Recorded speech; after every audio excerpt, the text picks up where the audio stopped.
Monday, Wednesday, Thursday, Friday, Saturday, and 3 times on Sunday. And it's nice to be back in Tennessee. They have a group in their church there. We're going to try to get them back up here. You guys would like them. I heard that Talon Tater. Did you know that's what his name is? Here I was. Well, here I was been calling you Waylon. Yeah, and so I talked to Creston, and you guys probably heard it. They told how that Creston said without Tater, he wouldn't be married. He actually stopped his car, got out at a red light, got in somebody else's car. That must have been a different day and age, because today you'd be shot. So that was funny. He was telling me about that. Yeah. He said later on afterwards, you told him, would you ever thought that you'd be preaching and I'd be closing in prayer in the same church service? Yeah, Creston said he thought you were in jail. He was pretty excited about seeing you in church. Let's open up for prayer requests tonight. Alan, how's your mom? Amen. Okay. And it's still okay. If people go by and visit her, that's no problem.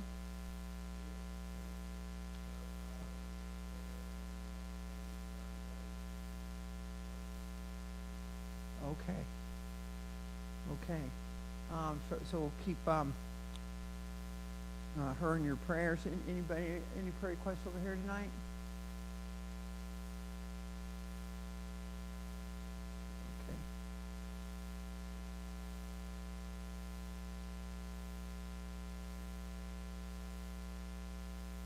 Okay, we're in Ohio. Okay. All right. Anybody else over here tonight?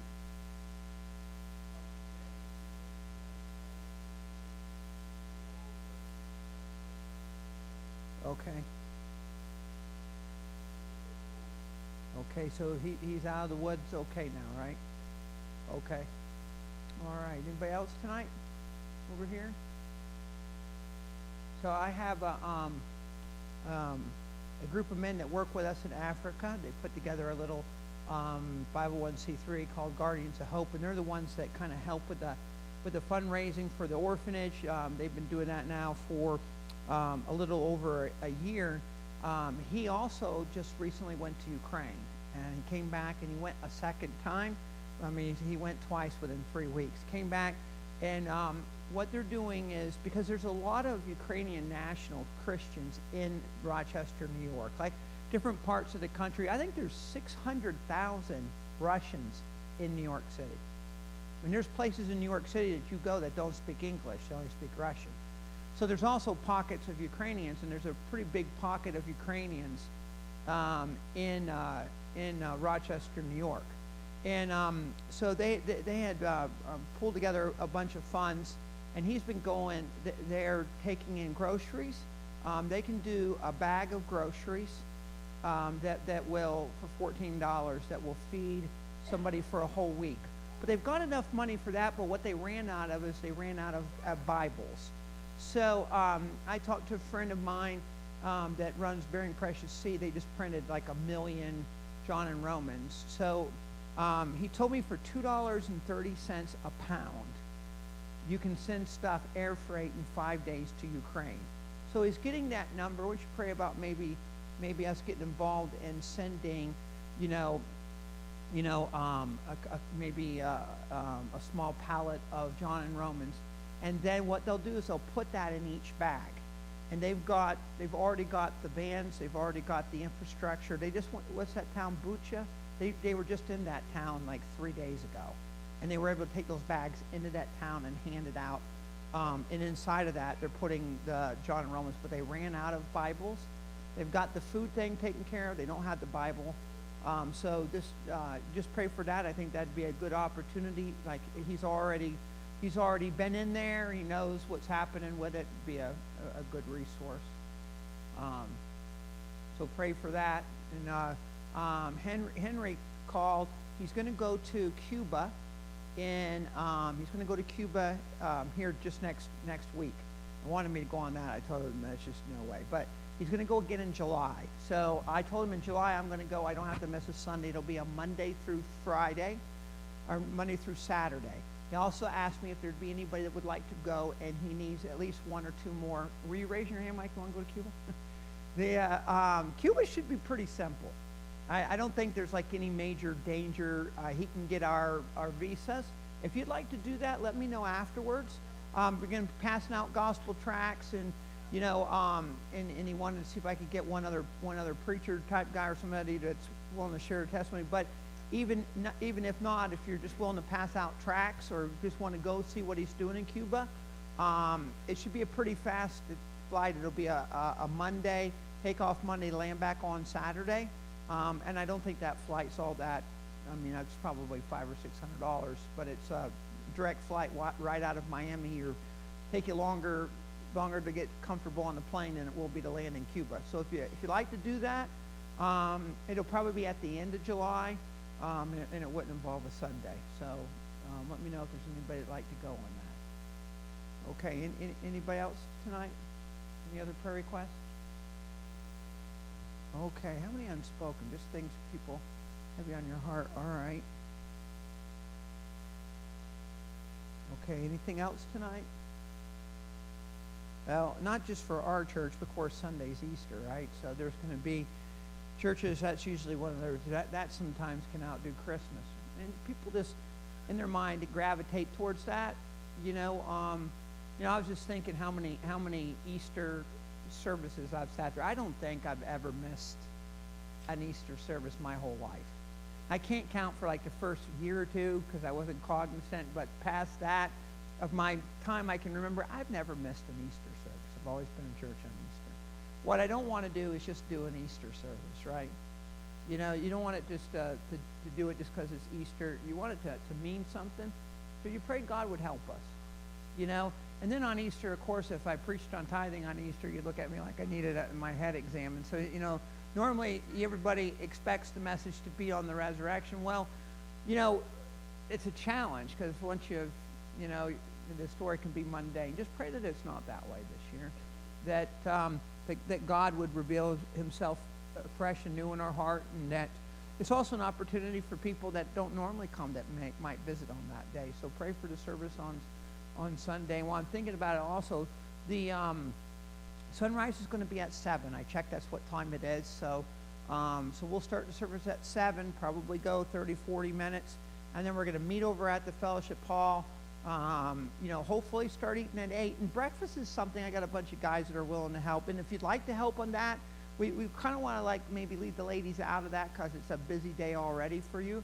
And the guys, I'm sure, can handle that. If you'd like to come out and be a part of that, great. I told some of the kids we'd do some waffles. I'm not really good at making waffles. I guess we can buy Eggos. Josette's nodding her head that might be the path of least resistance. But yeah, I just figure between 8 and 10, we'll just go over. If 10 people come, we'll have breakfast for 10. If 50, we'll just cook it on demand and have a little bit of time of fellowship on Sunday.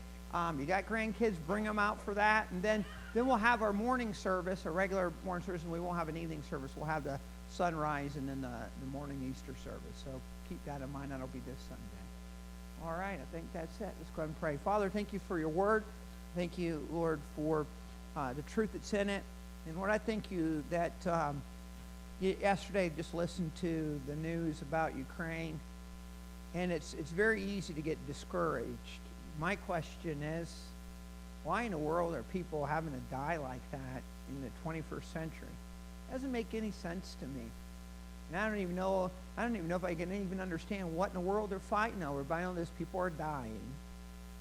Cities are being destroyed. It looks like everything that we could count on just seems like we can't count on it. And we know, God, that our world will one day cease to exist.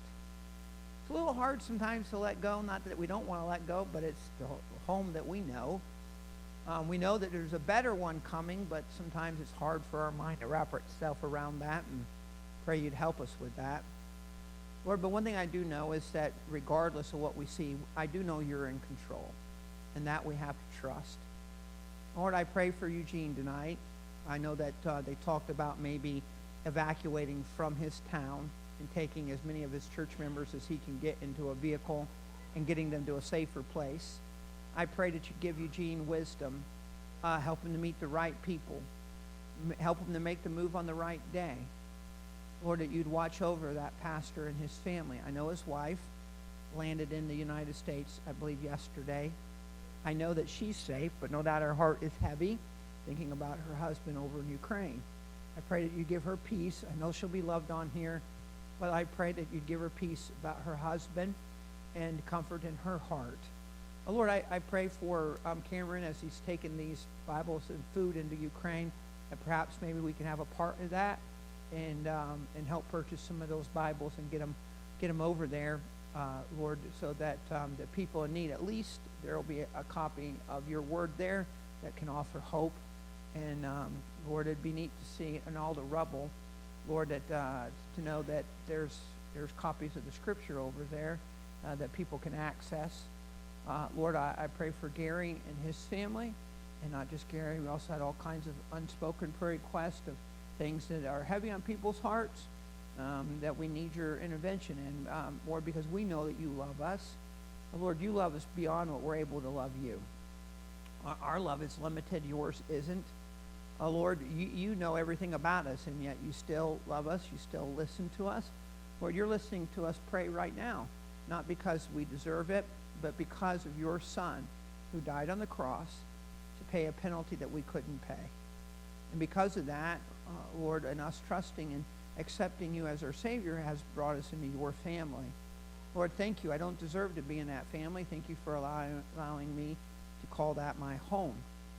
Lord, and I just pray that you would be with these prayer requests and these burdens in our heart, Lord, that you would answer each one and give clearance and guidance. I pray and thank you for Janet's praise that Dwayne's okay. I know that was a rough go for a while, and thank you for intervening and helping him get better.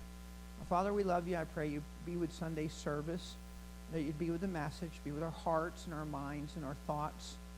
Lord, I just pray that as our children and grandchildren witness us celebrating the resurrection, that would not just be a religious show. That would be something real in our hearts and lives. And Lord, that you will visit with us that day. Please help us to not offend you. Lord, I know that we'll do things that need forgiven between now and then, and ask that you would do that, and we could come before you clean on Sunday and our minds clear and just put away the things of the world and just worship you. I pray you'd be with the singing and everything that happens that day, and that you would be glorified. Lord, I pray you be with the one us tonight as the word goes out, that you would help those children, or if there's any that don't know you, that they would trust you. Also on Sunday, if there's people that you've been dealing in their heart, Lord, no better day than on Easter to trust you. Pray you continue to sow seeds and water there. Thank you again for forgiving us for where we fail you. We ask this in your precious name. Amen. If you have your Bibles, we're in 1 Samuel chapter 5. 1 Samuel chapter 5, and just I enjoy modern technology. I was able to listen to this a few times, even throughout the day. Being able to hear the Bible audibly and read it at the same time is pretty cool that you can do that, you know. I'm sure, Tim, going down the road, you could knock off quite a bit. It's funny how when you have it read to you, it seems to go faster than when you're reading it, you know. It's like, man, I just did 4 chapters in Samuel, and that would be like, you know, forever if you're just reading it. Very interesting chapter. It's kind of a neat story. We left off in chapter 4 where the ark was taken away because of Hophni and Phinehas' actions. Eli is now dead. Samuel is going to be taking his place. Let's look at chapter 5. And the Philistines took the ark of God and brought it from Ebenezer unto Ashdod. So when they took the ark, they thought they got quite the thing, right? I mean, all they knew it was a big, a valuable thing to Israel. I don't even know if they knew, because if they knew what it was going to do, they wouldn't take it, right? What you're going to see here is that even though the situation around the ark was a little hit and miss, it looks like it's unorganized and haphazard, and they're moving it here to there. God was never not in control. So that gives me comfort that as I look at my world today, it just seems like it's all over the place, right? But there's not 1 minute in this story that God lost the ark.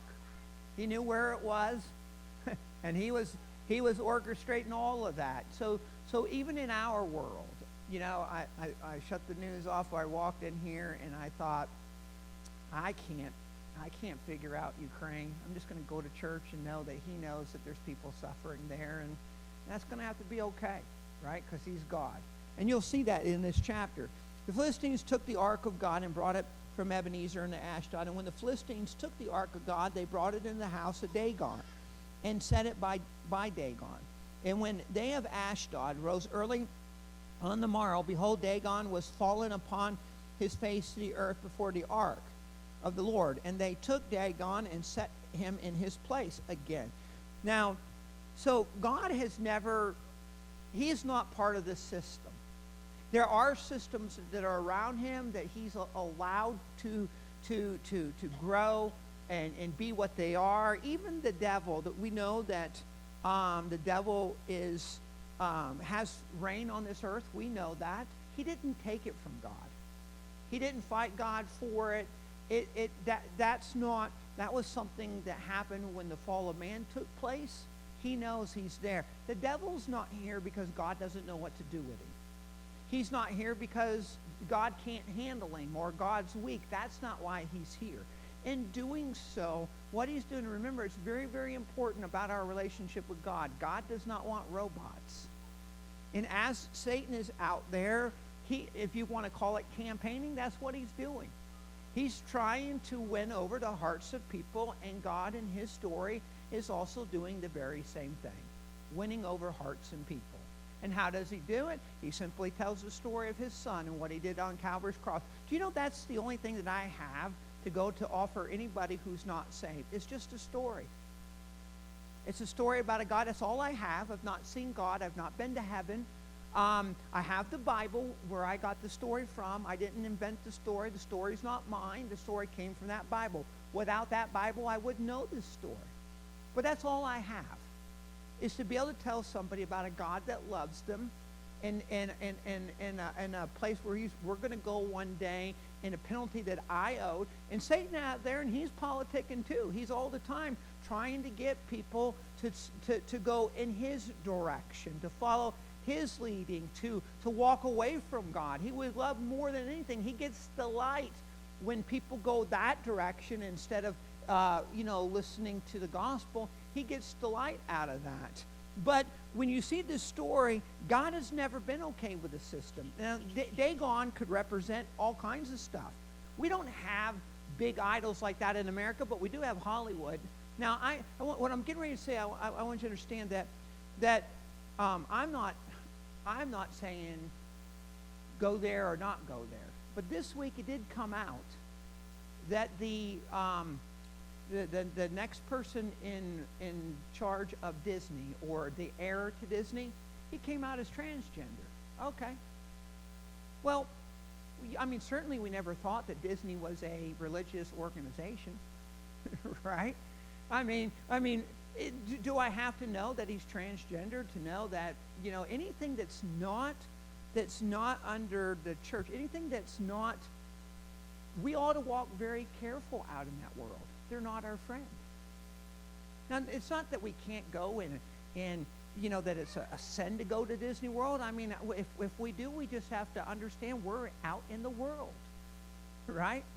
Okay, we're walking in the world. So we have to take with a grain of salt what they say, what they're teaching, what they're influencing, and understand that they don't speak for me. And then we have to make sure we do that homework with our kids and understand those ideas are not our ideas. They don't add up in the Bible. It's not something that we're for. It's something that we're against. Here's why we're against it. And then let them know at no time do you ever let your guard down around these organizations, because they're not standing for what we stand for. That's all, just eyes wide open. Pay attention to where you're at and understand that it's a world out there that's against God. Dagon was like that. It didn't represent God. It represented a pagan society, and the two will never get together.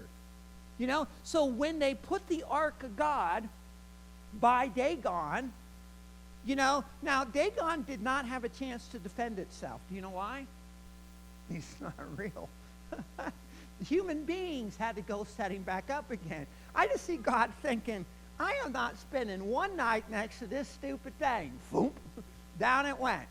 And I would love to see how that happened. I don't know if it was just one little bump of one of those cherubs, because there's cherubs on top of the ark. I don't know if they came alive and knocked it over. I don't know how it fell over, but it fell over. Well, they get up the next morning and they're like, how'd this happen? Right? So they set it up. Now, I don't know how big it was. I don't know about what's involved in setting up Dagon. Okay? But God knocked it over. And then because what he was saying is, I don't want to have any fellowship with this. So now how do you apply that today? We're reading this today. Guys, we brush shoulders way too often with the world. We allow for fraternizing with the enemy more than probably God would allow that to take place, especially in this story. He did not feel comfortable around this false god, so he knocked it over, right? Okay? It goes on to say this, and when they arose early on the morning, behold, Dagon was fallen down upon his face to the ground before the ark of the Lord. All right, so they set him up, and then verse 4, and when they arose early on the morrow morning, Dagon was fallen upon his face to the ground before the ark of the Lord, and the head of Dagon and both the palms of his hands were cut off upon the threshold. Only the stump of Dagon was left to him. So now they set him back up and said, okay, we're going to make sure that this don't happen again. This time he knocked him over. His head fell off. His hands fell off. And they're like, hey, they were all offended. Instead of stopping and thinking, well, maybe we need to do something different, they're just offended about that. The world doesn't understand us, and it can't. In fact, there's a verse in the New Testament that says that they think it's strange that we run not with them. They think look, if a young man says today, I'm going to keep myself for marriage, is the world teaching that? No. Now, we're very blessed in Scott County where there are teachers that if a young person came and asked for counsel, I'm sure there are lots of teachers in Scott County that would give the counsel of abstinence. You were to do that in other places, you're not going to get that because the world no longer thinks that that's a big deal anymore. So they're not going to give that same advice. Especially we know that today it can be, you can actually go to a teacher and say, I'm confused about whether I'm a boy or a girl. And in some places, they will be given advice. They don't understand why you'd go to church on Sunday. They don't understand why the Bible's important to you.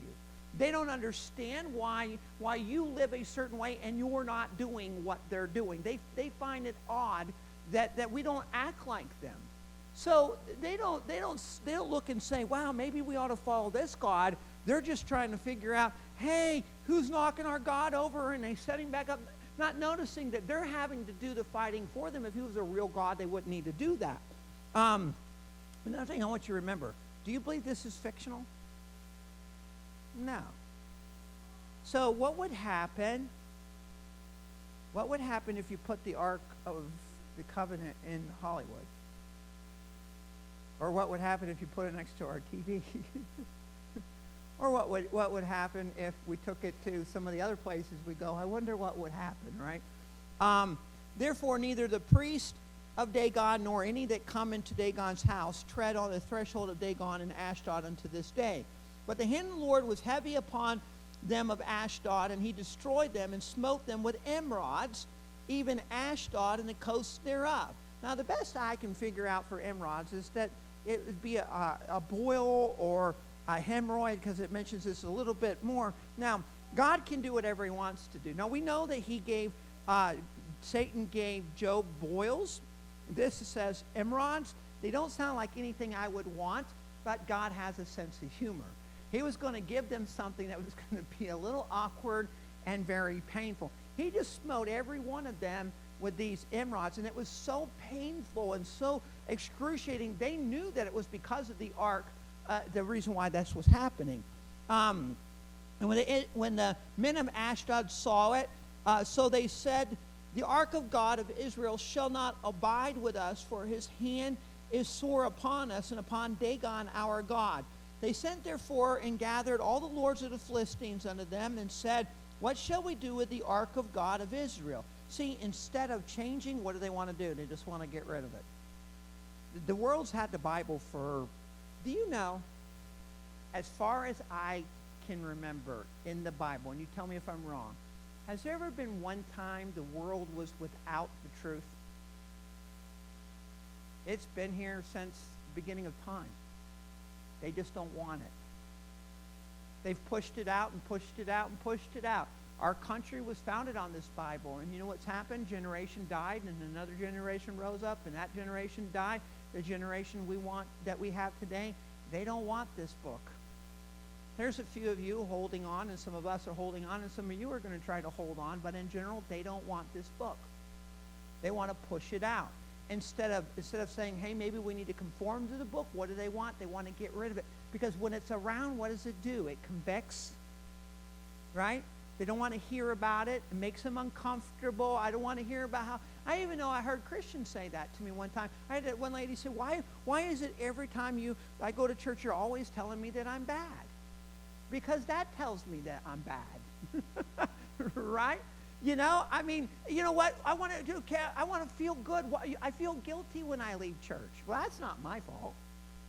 But I want to feel, I want to feel that because that's how I recognize I'm doing wrong and I can change. If it's fluff every Sunday, I mean, we'll go way off if we don't have that compass pointing us back and saying, hey, that's not the way you need to go. Instead of changing it, they're just saying, hey, get it out of here. Take it someplace else. Don't leave it here. When they sent forth, and they answered, let the ark of God of Israel be carried about unto Gath. And they carried the ark of God of Israel about thither. And it was so that after they had carried it about, the hand of the Lord was against the city, and with a very great destruction he smote the men of the city. Now Gath, what's the first thing that comes to mind when you hear the city of Gath? Goliath, right? So this happened before Goliath. Maybe he had some of these emeralds and thought, hey, if I get a chance, I'm going to pay these guys back. But they took it to Gath. So which was another Philistine city, and they're like, okay, we're done with it. You have it. And then the people of Gath, they all got emeralds. And look at, hey, I didn't write it. It says, with a very great destruction, and he smote the men of the city, both small and great, and they had emeralds in their secret parts. Now, you're going to have to ask God why he put that in there. The previous one, in the other one, he just mentioned they had emeralds. Here, he saw fit that you needed to know that it was not in a very comfortable place. I didn't write it. We'll just move on from there. But I promise you, it's so that you understand, hey, these guys, very, very embarrassing, very uncomfortable. They're not moving around very fast. Therefore, they sent the ark of God to Ekron. And it came to pass, as the ark of God came to Ekron, that the Ekronites cried out, saying, they have brought about the ark of God of Israel to slay us and our people. So they sent and gathered all the lords of the Philistines and said, send away the ark of God of Israel, and let it go again to his own place, that it slay us not and our people, for there was a deadly destruction throughout all the city. The hand of God was very heavy there. And the men that died not were smitten with emerods, and the cry of the city went up to heaven. Chapter 6, and the ark of the Lord was in the country of the Philistines 7 months. That's 7 months of things that you don't want to have to experience for 7 months.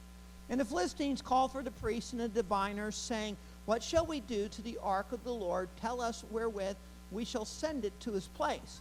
And they said, if you send away the ark of God of Israel, send it not empty, but in any wise return him a trespass offering, ye shall be healed.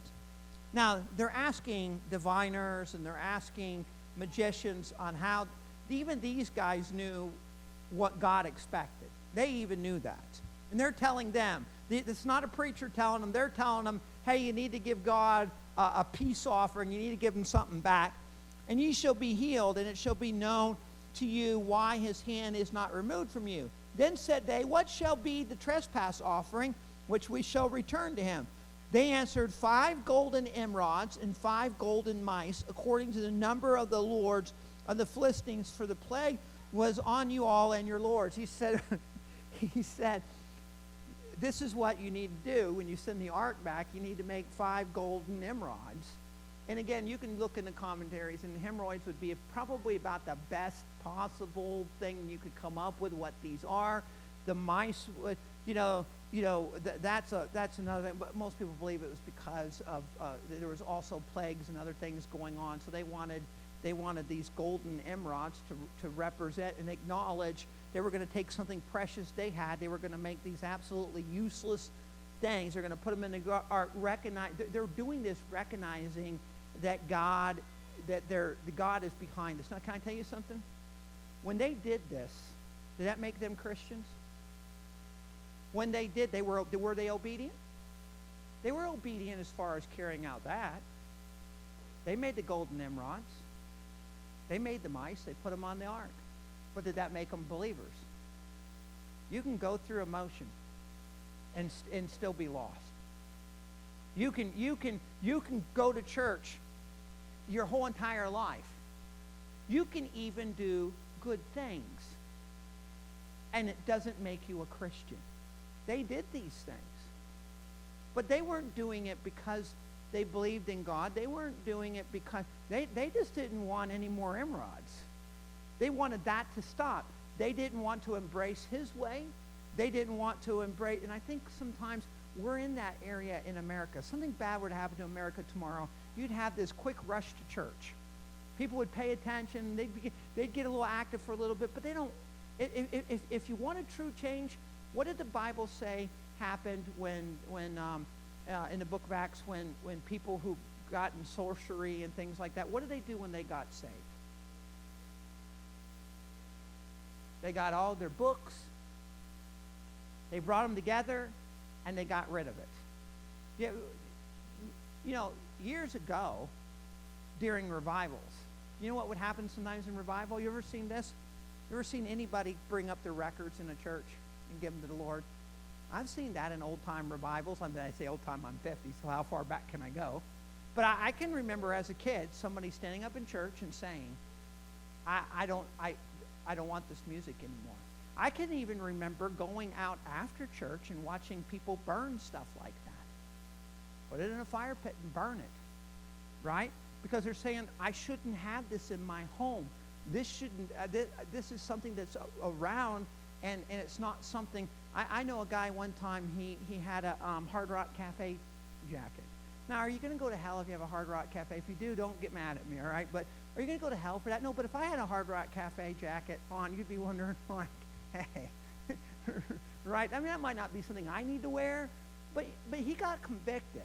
But he said, I've paid too much for this jacket. So he went home and he undid all the stitchings to take the logo off of that leather jacket, because he knew that, he at least knew that shouldn't be on the jacket.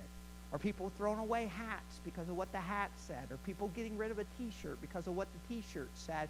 I told you the story of Dr. Fortna. He was here. Dr. Fortna used to smoke a pipe.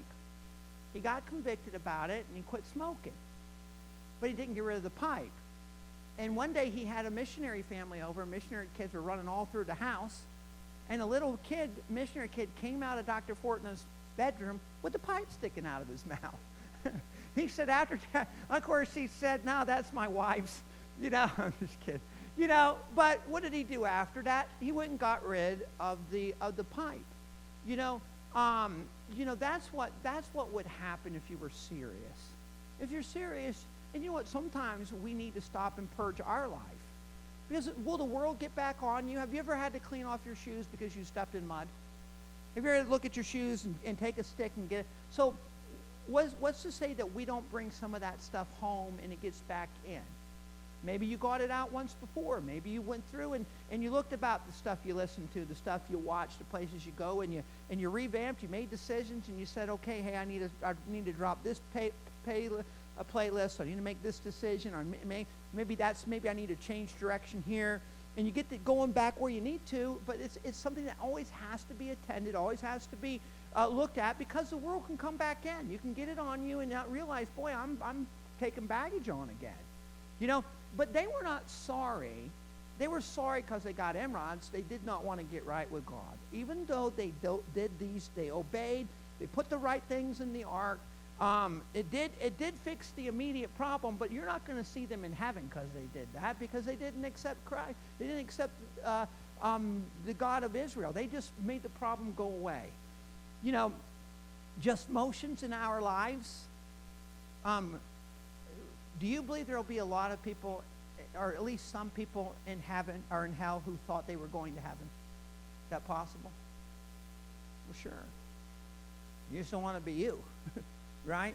I mean, there will be people that honestly, when they wake up in hell, it'll be a shock to them. Because in their mind, hey, but it depends on what you're trusting. Depends on where your faith is. If it's just an act of emotions, that never saves anybody. It certainly didn't make them Christians simply because they did what God told them to do. They put the golden emerods on there and they sent the ark away, but it didn't make them a believer.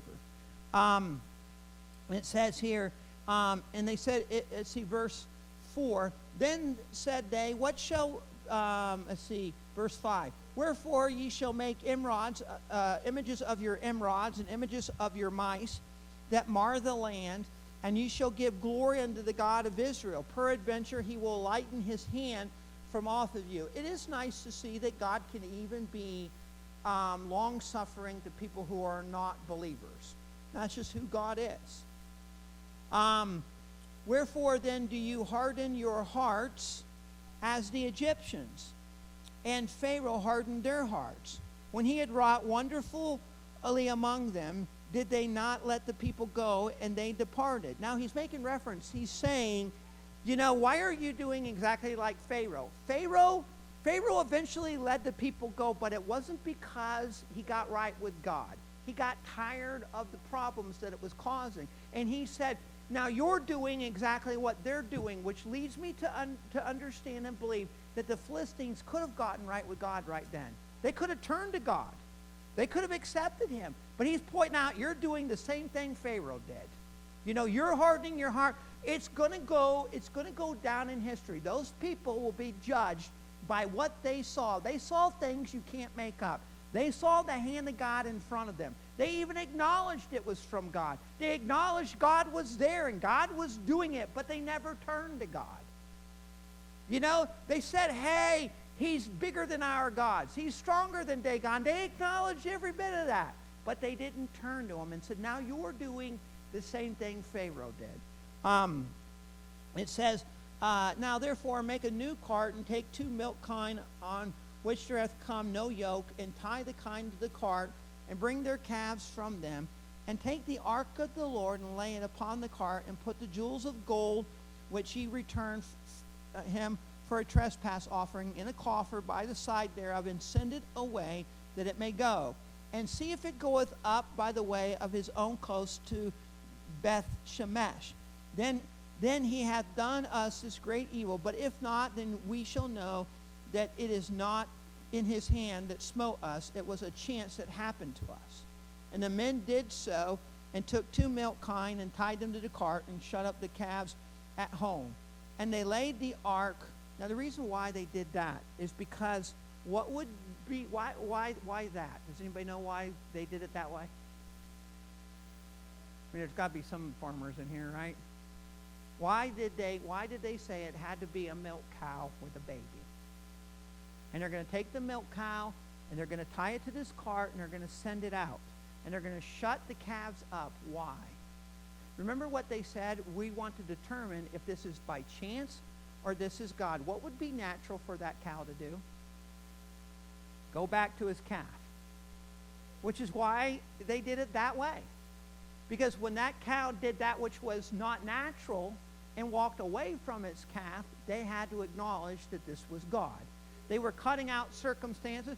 Do you know that in our life, that we need to make sure that we are listening to God and we're not listening to the world. And you can call it what did Gideon did? He laid out what do you call that thing? A fleece. But I think it's important to try the spirits to know whether something's of God or not of God, right? That's all they're doing, is they're taking out human chance and leaving it to God, okay? And they're saying, all right, if this happens, well then we know that this is God, because that cow would normally go back and find its calf. It's not going to walk away from it. So that's the reason why it's important and why they mentioned it that way. All right. Then it said, and the king took, and the kine took the straight way to the way of Bethshemesh, and went along the highway, lowing as they went, and turned not aside to the right hand or to the left. I'm sure when they got there, they needed milking, because that was quite a walk. But and the lords of the Philistines went after them unto the border of Bethshemesh. And they of Bethshemesh were reaping their wheat harvest in the valley, and they lifted up their eyes and saw the ark and rejoiced in it, because these are people of the Lord. They're like, hey, the ark's coming home. And the cart came into the field of Joshua, a Bethshemite, and stood there where there was a great stone, and they calved the wood of the ark and offered the kine a burnt offering unto the Lord. And the Levites took down the ark of the Lord and the coffer that was with it. Can you imagine them opening up that coffer and going, what is this, right? Hey, I'm sure there's some story behind this, right? And the Levites took down the ark of the Lord and the coffer that was with it, wherein the jewels of gold were, and put them on the great stone. And the men of Bethshemesh offered burnt offerings and sacrifices the same day unto the Lord.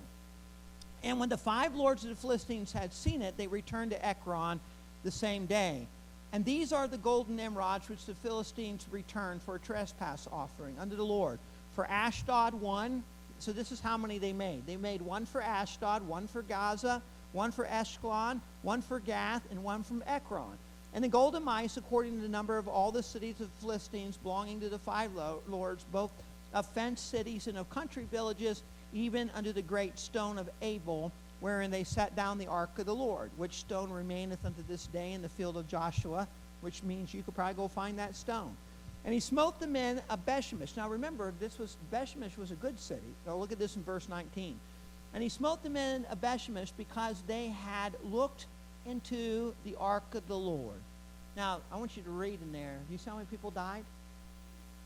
50,000 people. Now, do you believe that's true? These are not Philistines. These are God's people.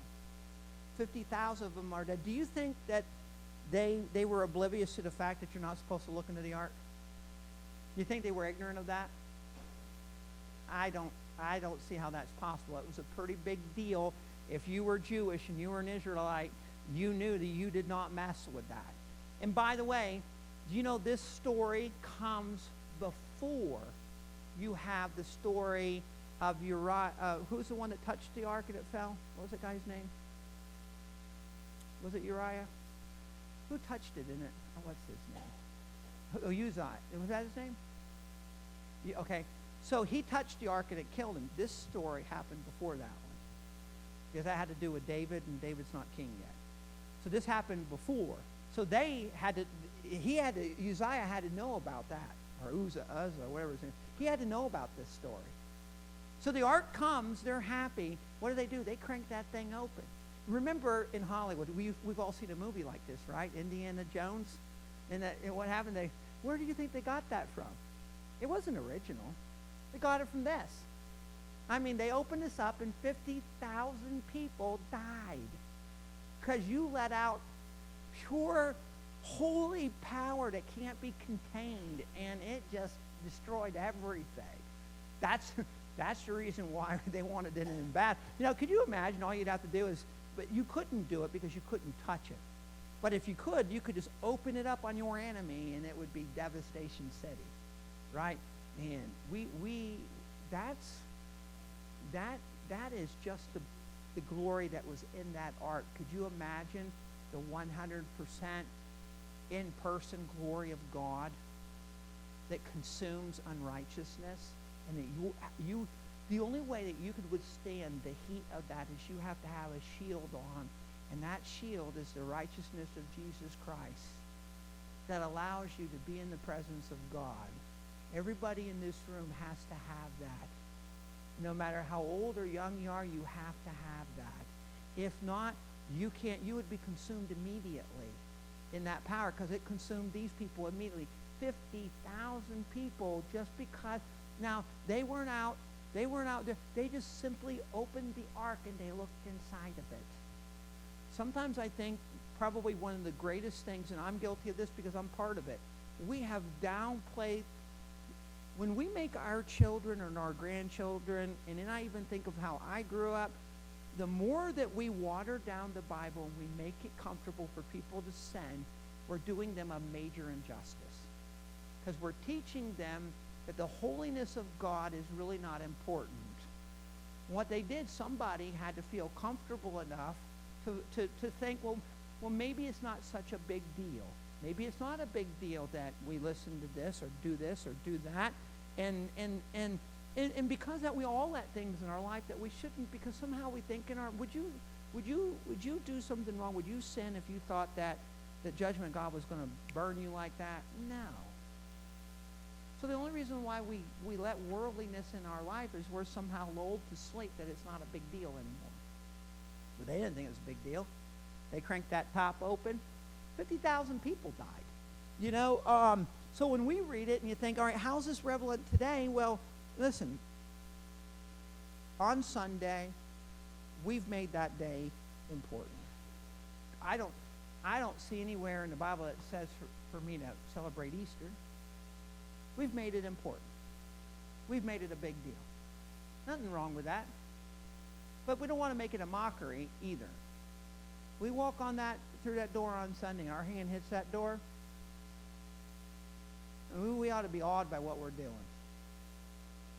Maybe it could jog us back to remembering the fact that God is holy. Right? And if God is holy, I'm not holy, and I need to take some time this week. If I want Easter to be something that's do you think you can get ready for God in 2 seconds? I mean, it'd be okay to put some thought into service on Sunday. Careful about what you listen to between now and Sunday, what you see between now and Sunday, what you say between now and Sunday, what you think between now and Sunday. None of that would do us any harm. And just try to bring back to life the fact that God is holy. And if I'm going to stand with a group of other people on Sunday, I don't want to be a hypocrite. I want to be reminded that I am not holy, and I have let things go that shouldn't go, and I've accepted things that shouldn't be there. And you get the world on you, and get it off. Tell them you're sorry, admit it, and ask for grace and mercy. But don't accept it. Don't be okay with it. Let it always bother you.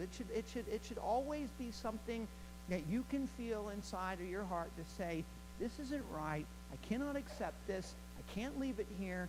I need God to help me. Because when you have complacency, then you crank the ark open and people die. See, where was I? And he smote the men of Bethesda because they had looked into the ark of the Lord. Even he smote of the people 50,000 and 70 men. And the people lamented because the Lord had smitten many of the people with a great slaughter. And the men of Bethshemesh said, who is able to stand before this? Notice what they said. Holy Lord God. Now, had they had that opinion before they opened the ark, 50,000 people wouldn't have died. Okay? With this holy Lord God, and to whom shall he go from us? And they sent messengers to the inhabitants of Kiriath-Jearim, saying, the Philistines have brought again the ark of the Lord. Come ye down and fetch it up to you. And the men of Kiriath-Jearim came and fetched up the ark of the Lord and brought it in the house of Abinadab in the hill, and sanctified Eleazar his son to keep the ark of the Lord. And it came to pass while the ark abode in Kiriath-Jearim that the time was long, for it was 20 years. And all the house of Israel lamented after the Lord. And Samuel spake unto all the house of Israel, saying, if you do return unto the Lord with all your hearts, then put away the strange gods and Ashtaroth from among you, and prepare your hearts unto the Lord. Now notice that, and I'm going to close this. He said, prepare your hearts before the Lord. What if we just thought about that for Sunday? Right? Going to be around a holy God. Probably should prepare for that. In fact, you know, when they got dirty, they were to go out and cleanse themselves. They couldn't just walk if they touched something dead. It's not like they couldn't ever go back in. They just had to go through certain things. And if we just stopped there and just thought, Sunday's coming. We certainly don't want, I got grandkids, and I grew up every Easter. I would wake up and there would be an Easter. Now, I was in church every Sunday. There was an Easter basket at the foot of my bed. That never, ever led to my delinquency. I can't blame any of the wrongdoing in my life because there was an Easter basket at my bed in the morning. But you certainly don't want to go through all of that and miss what's really important. Somebody had to put that Easter basket together. Somebody had to hide the eggs. Somebody had to give it some thought about what was going to be made for Easter dinner. There was a lot of preparation going in through the dresses. You know, how much money will be spent on Easter dresses this year? One day, go out, and I think it's pretty. I enjoy seeing, people look their best on Easter Sunday. But if we're going to do all that for things like that, what if we took the same amount of effort and made sure our heart was also ready to celebrate Easter? Right? If you put the same kind of energy in getting your heart prepared to meet with the Lord that day, you go to bed, or how many times have you ever been guilty of staying up too late on a Sunday night watching a movie or whatever, and then you're a little sleepy on Sunday, and well, of course, because we're human beings, that stuff happens, right? But not this Sunday. Not if it's supposed to mean something important. That's all. It should just be a time where we say, hey, he said, if you're serious, then turn from your way and prepare yourself. So God would say, hey, if you're serious about having a day set aside for me, then prepare yourself to do so, right? And I know I'm kind of speaking to the choir because this is Wednesday night, and you guys are definitely the ones that are faithful anyways. But even we all can benefit from just putting some thought in that tomorrow. Brother Lloyd, would you close us in prayer? And listen, again, guys, if you could help if you can be here for a sunrise service, or just help afterwards, okay? I know Sean's going to help, and there'll be other people. You want to just let me do it because I'm an okay cook. Breakfast, I'm probably definitely going to need help with the pancakes. I'm going to make sure we have all the stuff there. I'll do that. All right. I just need guys to come and help. And you know what? I couldn't tell you what to expect for people because we've never done this before. We're just going to put it out. Breakfast is something that we don't use it. We freeze it or give it away. But we're going to try. I just thought it'd be neat. I think that as our world changes, we need more and more fellowship together. One day that's easy for us to do it on is Sunday. Do you know why? We're already here, right? And while I'm doing this, I'm just going to put a little bug out there. And this is something that's been on my heart for a year, and I'm going to try it. And I know it may not fit everybody's schedule, but the month of July, I'd like to have church, lunch, and church. Done at 2 o'clock for a couple reasons. So I think we do need the fellowship. And during the week, that's like hound's teeth, right? And I know that might not fit everybody's schedule, but maybe you can at least do one lunch with us out of 4. It won't kill anybody. And just to break bread together, let the kids play a few minutes. We'll jump right back into an evening service. We're not going to give up an evening service. We're just going to have it a little bit early. Then want to promote family and fellowship. Then you'll have the rest of the afternoon to do what God intended you to do with that day, and that's rest, right? Not run 100 miles an hour. Just going to do it 1 month. So give that some thought. Brother Lloyd, would you close us in prayer?